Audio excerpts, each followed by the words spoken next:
ముఖ్యమంత్రి వైఎస్ జగన్మోహన్ రెడ్డి పాలనలో విద్యారంగంలో తీసుకున్న విప్లవాత్మక సంస్కరణల వల్ల ప్రైవేటు పాఠశాలలకు ధీటుగా ప్రభుత్వ పాఠశాలలు అభివృద్ధి చెందాయని సిటీ ఎమ్మెల్యే ద్వారంపూడి చంద్రశేఖర్ రెడ్డి పేర్కొన్నారు.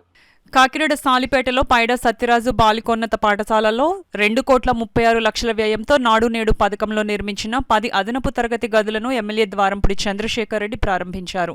ఎమ్మెల్సీ కరి పద్మశ్రీ కూడా chairperson Ragi Reddy Chandrakala Deepti, AMC chairperson Pasupuleti Venkatalakshmi తదితర ప్రముఖులు హాజరయ్యారు. ఈ సందర్భంగా ఎమ్మెల్యే ద్వారంపూడి మాట్లాడుతూ పేద విద్యార్థులకు నాణ్యమైన విద్యను అందించాలనే సంకల్పంతో తీసుకున్న చర్యలు ఎంతో సత్ఫలితాన్నిచ్చాయన్నారు. విద్యా ప్రమాణాలు పెంచి అత్యాధునిక వసతులు కల్పించడం వల్ల ప్రభుత్వ పాఠశాలల్లో సీట్లకు డిమాండ్ పెరిగిందన్నారు.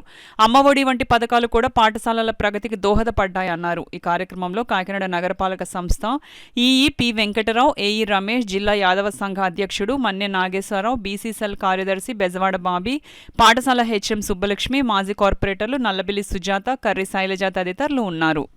చాలా సంతోషం. ఈ రోజు నాడు నేడు కార్యక్రమంలో 10 క్లాస్ రూమ్స్ ని ఇనాగ్రేట్ చేసుకోవడం జరిగింది. ఒక 5 రూములు అయితే పూర్తి కంప్లీట్ అయిపోయినాయి. ఇంకో 5 రూములు పార్షియల్లీ కంప్లీటెడ్. ఫ్లోరింగ్ ఒకటి పెండింగ్ ఉంది. అది కూడా ఒక 3-4 డేస్ లో ఫ్లోరింగ్ వేసేసి పిల్లలకి అందుబాటులో వచ్చేలాగా చేయడం జరుగుతుంది. ఇక్కడ స్మార్ట్ సిటీలో ఒక 10 క్లాస్ రూములు, నాడు నేడులో 10 క్లాస్ రూములు కట్టడం జరిగింది. ఇంకా 10 క్లాస్ రూములు శాంక్షన్ అయి ఉన్నాయి నాడు నేడులో. స్కూల్ స్ట్రెంత్ వచ్చి 1,300 మంది ఆడపిల్లలు చదువుకుంటున్నారు.